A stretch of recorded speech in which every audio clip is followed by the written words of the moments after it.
या देवी सर्वभूतेषु शक्तिरूपेण संस्थिता नमस्तस्यै नमस्तस्यै नमस्तस्यै नमो नमः।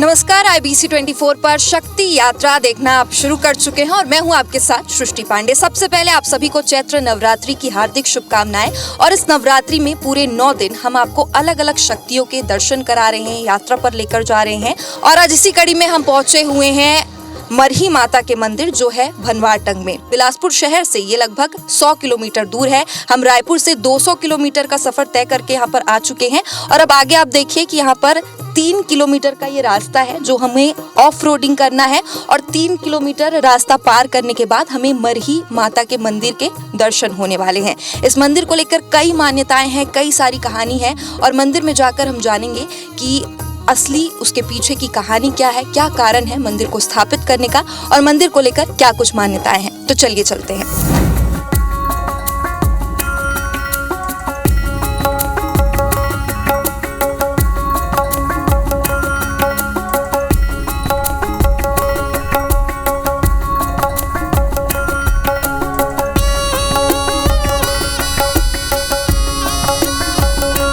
तो हमने ऑफ रोडिंग कर ली है और मंदिर अब यहाँ से सिर्फ 5 मिनट के पैदल रास्ता पार करके हमको मंदिर मिल जाएगा। लेकिन मंदिर जाने से पहले हम देख लेते हैं कि माता के ऊपर क्या चढ़ावा चढ़ता है। तो क्या क्या श्रृंगार लगता है माता को? हाँ, माता का श्रृंगार लगता है, चुन्नी लगता है, नारियल लगता है, अगरबत्ती लगता है।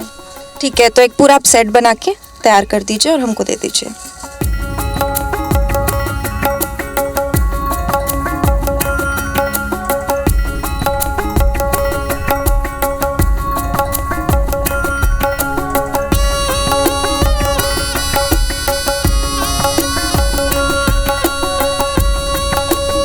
मन्नत का है, आप जौन बोलना रहेगा 3 बार बोलना है माता के पास। 3 बार बोल के 3 गाठी लगा के बांध देना है। अब जौन दिशा में बांधे रहोगे वो दिशा को याद रखना। जौन दिन मन्नत पूरा होगा उसको आए के प्रसाद खोल के बांटना है।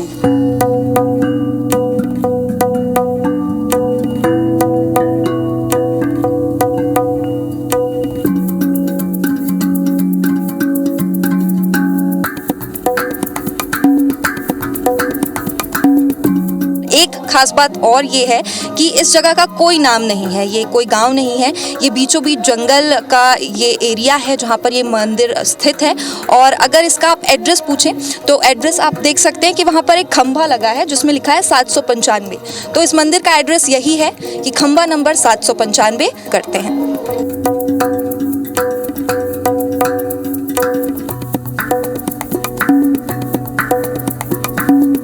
तो हम मंदिर के ठीक सामने पहुंच चुके हैं और आप देख सकते हैं कि ये जो रेल मार्ग है वो कटनी बिलासपुर रेल मार्ग है। यहाँ से इधर बिलासपुर है और इधर कटनी है और इसके ठीक सामने यानी कि ठीक पीछे मंदिर है और इस ट्रैक को पार करके यहाँ से ही हम मंदिर को प्रवेश करते हैं। और चूंकि अभी रश का सीज़न है और नवरात्रि है, लोगों की भीड़ ज़्यादा रहती है, तो रेल विभाग भी अपने जो कर्मचारी हैं देख रेख के लिए वो भी बढ़ा देता है। तो इस ट्रैक को पार करके हम इस मंदिर में प्रवेश करते हैं। और एक खास बात ये भी है कि जो भी ट्रेन यहाँ से पार होती है वो अपनी रफ्तार इस मंदिर में शीश झुकाने के लिए धीमी कर देती है और यात्री पहले यहाँ पर माता को प्रणाम करते हैं और उसके बाद ही यहाँ से आगे बढ़ते हैं।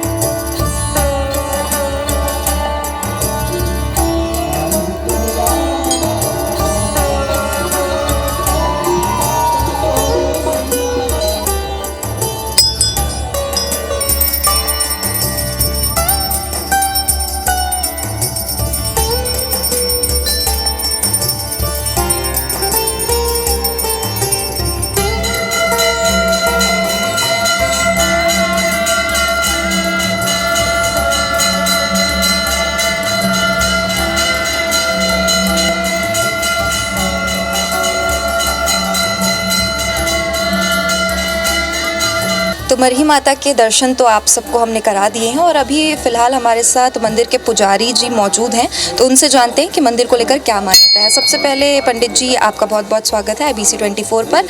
आपसे जानना चाहेंगे कि ये मरही माता मंदिर कब से स्थापित है और इस मंदिर को लेकर क्या मान्यता है? स्थापित तो बहुत दिन से कम करीब 100 साल हो गया है, लेकिन बीच में कुछ बंद था।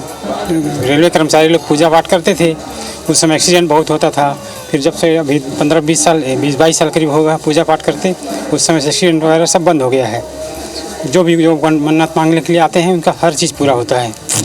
और अभी हमारे साथ मंदिर समिति के अध्यक्ष भी मौजूद हैं, उनसे जानते हैं कि मंदिर को लेकर क्या क्या मान्यताएं हैं, कितनी ऐसे लोग हैं जिनकी मन्नतों को उन्होंने खुद पूरा होते हुए देखा है। मंदिर तो वैसे बहुत प्राचीन है और इस मंदिर को पहले तो अभी जो वर्तमान में जो दृश्य दिख रहा है, ये दृश्य पहले नहीं था।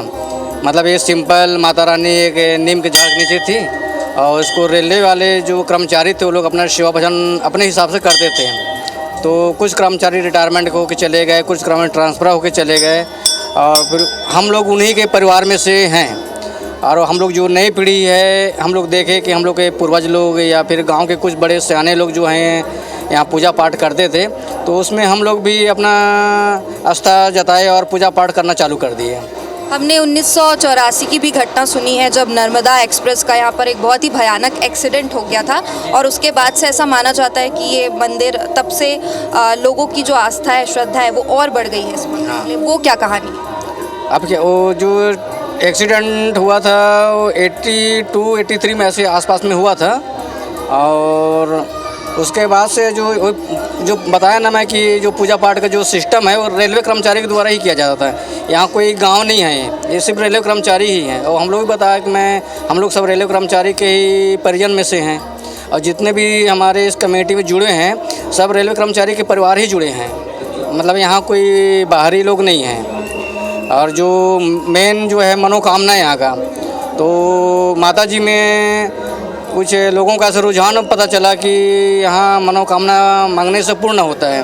तो श्रद्धालु हर तरह के यहाँ मनोकामना अपना मांगते हैं, उनका मनोकामना पूर्ण होता है। जैसे मनोकामना के तौर पे लोग नारियल और चुनरी बांधते हैं, तो वो मनोकामना पूर्ण हो रहा है। इसके साथ साथ लोगों में इसका प्रसार बढ़ते गया और आज की स्थिति में बहुत ही ज़्यादा अत्यधिक भीड़ होने लगा है। मैं कुछ साल पहले भी इस मंदिर में आ चुकी हूँ और तब मैंने ये देखा था कि यहाँ पर बलि भी दी जाती थी, लेकिन आज जब मैं इस मंदिर में पहुँची तो मुझे पता चला कि बलि जो प्रथा है वो बंद कर दी गई है। तो वो क्यों बंद की गई? पहले क्या था, जब माता रानी एक साधारण नीम के झाड़ के नीचे विराजमान थी तो हम लोग अपने स्तर से पूजा पाठ करते थे। उसके बाद हम लोग कुछ यहाँ पैसे इकट्ठा चंदा होने लगे, माता जी में चढ़ावा होने लगे, तो उससे हम लोग ये महसूस किए कि नहीं, थोड़ा हम लोग के पास कुछ मद आ गया है, तो यहाँ सब व्यवस्था बनाया। तो हम लोग सबसे पहले जो है मंदिर की व्यवस्था बनाया। अब मंदिर की व्यवस्था बनाने पे लोगों का रुझान आस्था और बढ़ गया, तो हर किस्म के लोग यहाँ आना चालू कर दिए। तो हम लोग को ऐसा कुछ महसूस हुआ कि अच्छे से अच्छे लोग यहाँ मंदिर पे दर्शन करने आ रहे हैं। तो जो बलि का जो प्रथा है, वहाँ ब्लडिंग वगैरह होता था, तो ब्लडिंग से लोगों को थोड़ा सा देखने में अड़पड़ा लगता था। तो कई लोग इसमें हम लोग को रुझान दिए कि थोड़ा सा बलि प्रथा नहीं जम रहा है, तो हम लोग ठीक है, तो इस पर हम लोग अपने कमेटी के और गांव के लोगों से इसमें विचार से विमर्श किए और जो इस जगह पे जो बलि होता था उस बलि को हम लोग प्रथा को बंद कर दिए।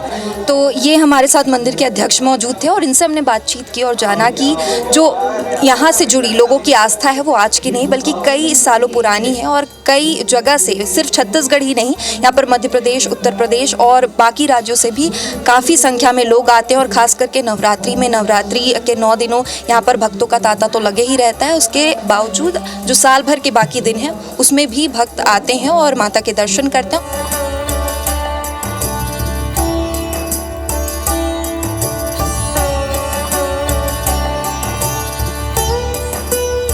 तो आप देख सकते हैं कि यहाँ पर हज़ारों की संख्या में नारियल बंधे हुए हैं और ये लोगों ने मन्नत मांगी है और मन्नत के रूप में इस नारियल को बांधा हुआ है। और जब उनकी मन्नतें पूरी हो जाती है तो वो यहाँ आके इस नारियल को खोल देते हैं। और इसके साथ ही हम देख सकते हैं कि यहाँ पर कुछ ऐसे कागज़ भी रखे हुए हैं। आप कब से मंदिर आ रहे हैं? मैं लगभग 2 वर्षों से मंदिर आ रहा हूँ और लोगों की यहाँ बहुत प्रगाढ़ आस्था है।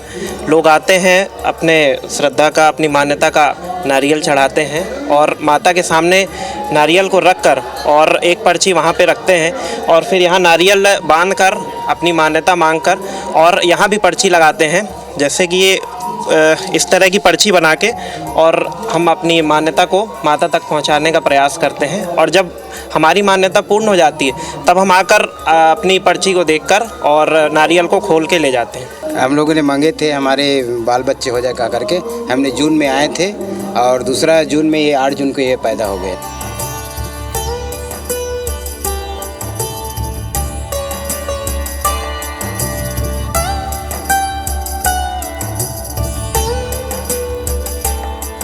कैसा लगता है जब मंदिर आते हैं, माता रानी के दर्शन करते हैं और अभी तो नवरात्रि भी चल रही है? बहुत शांति मिलती है, अच्छा लगता है। आपसे जानना चाहेंगे आप कब से आ रही है मंदिर? 10-12 साल हो गया है। अच्छा आप लोग हाँ। तो आपने कभी कोई मन्नत मांगी? हाँ, मन्नत मांगी है, पूरी भी हुई है। माँ भगवती खाली हाथ कभी नहीं गए, खाली हाथ कभी नहीं गए माँ के दरबार से। देखिए भक्तों की ये श्रद्धा और आस्था ही कहिए कि ये कह रहे हैं कि खाली हाथ कभी इस मंदिर से वो वापस नहीं लौटे। जब भी वो यहाँ आए हैं, कुछ मांगा है माता रानी से, तो उनकी मन्नतें ज़रूर पूरी हुई हैं।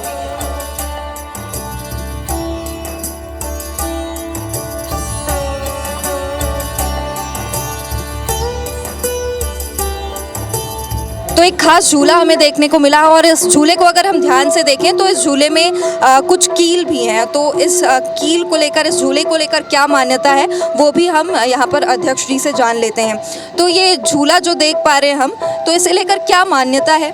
इसमें मतलब जिनको माता जी आता है उनके शरीर पे सवार होता है, तो इस झूला में बैठ के लोग झूलते हैं उनको। मतलब एक प्रकार का भक्तों को, भक्त लोग जो है मतलब माता जी को एक सेवा देते हैं, मतलब झूलने में बैठा के झुलाते हैं। तो इस झूले में कील क्यों लगे हुए हैं और जब किसी को माता चढ़ती है तो क्या उससे कोई नुकसान नहीं पहुंचता? नहीं, क्योंकि उनके शरीर पे एक शक्ति जो होता है वो माता जी की शक्ति से जो कील लगा है उससे कुछ प्रभाव नहीं पड़ता। तो देखिए एक अलग ही तरह का ये झूला है और जब भी किसी को माता रानी उनके अंदर सवार होती है तो वो इस झूले में आकर विराजमान होते हैं और इस झूले को भक्त उन्हें झुलाते हैं। और इसके साथ ही यहाँ पर अभी तो आपको सिर्फ हम झूला दिखा रहे हैं, यहाँ पर खड़ाऊ भी है जिसे वो पहनते हैं और उसमें भी बाकायदा कील लगे हुए हैं। लेकिन ये होता है कि जब उनके ऊपर शक्ति सवार होती है तो उनको इस कील से किसी भी तरह का कोई नुकसान नहीं पहुँचता।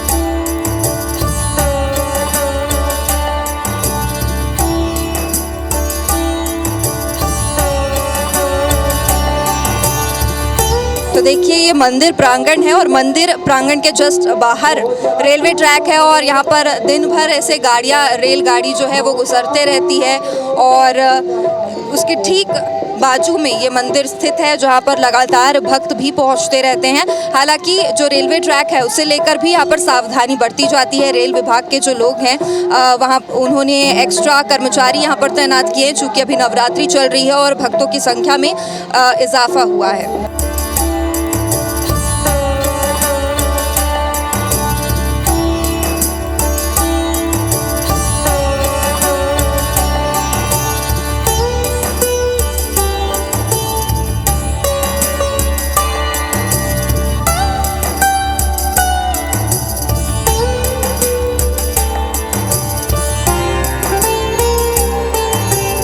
मंदिर को लेकर कहानी ये है कि जब 1984 में यहाँ पर नर्मदा एक्सप्रेस यहाँ से गुजर रही थी तो मालगाड़ी और नर्मदा एक्सप्रेस में भीषण टक्कर हुई थी और करीब 11 जो डब्बे थे मालगाड़ी और जो नर्मदा एक्सप्रेस के वो पलट गए थे और उसमें करीब 1000 लोग सवार थे जो खाई में गिर गए थे।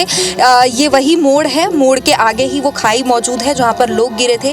और जब कर्मचारी, कुछ रेलवे कर्मचारी यहाँ पर आके इकट्ठा हुए तो वहाँ पे उनको एक प्रतिमा दिखी जो जिसको बाद में रेलवे कर्मचारियों ने और यहाँ वन विभाग की जो टीम है उन्होंने मंदिर के रूप में स्थापित किया। अभी आप देख पा रहे हैं कि मंदिर काफ़ी बड़ा हो गया है और जब इसे शुरुआत में स्थापित किया गया था तो बस ये एक छोटा सा मंदिर था और वहाँ पर सिर्फ प्रतिमा थी और रेलवे के जो कर्मचारी हैं और वन विभाग विभाग की जो टीम है बस वही इस मंदिर की देखरेख करते थे और आसपास के जो ग्रामीण लोग हैं वो यहाँ पर पहुँचते थे। इस गांव का कोई नाम नहीं है, खंबा नंबर 795 इसका एड्रेस बताया जाता है और तब से ही जब लोगों को इसके बारे में पता चला दूर दराज से लोग यहाँ पर पहुँचने लगे अपनी मन्नतें लेकर। और जब आप मंदिर के अंदर देखते हैं तो यहाँ पर इतनी संख्या में नारियल बंधी हुई है जिससे आपको देख के लगता है कि सच में यहाँ पर कोई ऐसी शक्ति है, कुछ ऐसी चीज़ें हैं जो लोगों में आज भी विश्वास बनाए बैठी हैं और शायद इसीलिए लोग यहाँ पर पहुँचते हैं और अपनी मन्नतें मांगते हैं।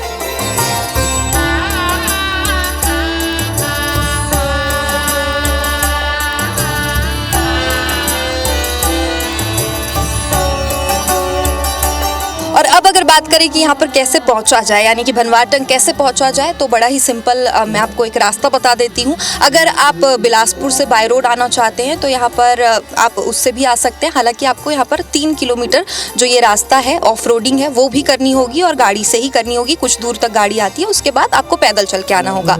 अगर आप ट्रेन से आना चाहते हैं जो कि सबसे अच्छा तरीका माना जाता है, बिलासपुर स्टेशन से भनवाटन तक ट्रेनें भी चलती है, लेकिन ये बात ध्यान रखिएगा कि सिर्फ पैसेंजर ट्रेनें ही हैं जो भनवाटन स्टेशन पर रुकती है, तो पैसेंजर ट्रेन से भी आप यहाँ पर पहुँच सकते हैं। और अगर बात की जाए कि आप छत्तीसगढ़ के बाहर से यहाँ पर आना चाहते हैं या दूसरे राज्य से आना चाहते हैं, दूसरे देश से आना चाहते हैं, तो रायपुर सबसे करीबी यहाँ पर हवाई अड्डा पड़ता है और उसके बाद बिलासपुर का भी हवाई अड्डा है। अगर आप हवाई जहाज के रास्ते आना चाहते हैं तो आप वहाँ पर आइए और वहाँ से आप बाय रोड यहाँ तक पहुँच सकते हैं। और इसके अलावा ट्रेन का जो रास्ता मैं आपको बता रही हूँ वो सबसे आसान तरीका है यहाँ तक पहुँचने का।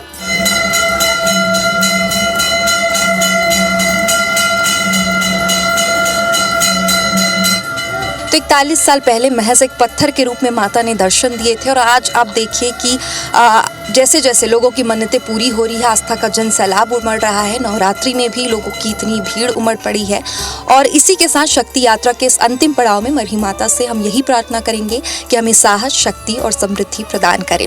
आप सभी के साथ मेरी ये शक्ति यात्रा बेहद खास रही। इस पूरी यात्रा में मेरे साथ कैमरे के पीछे थे रमाशंकर और मैं आपके साथ सृष्टि पांडे, IBC 24।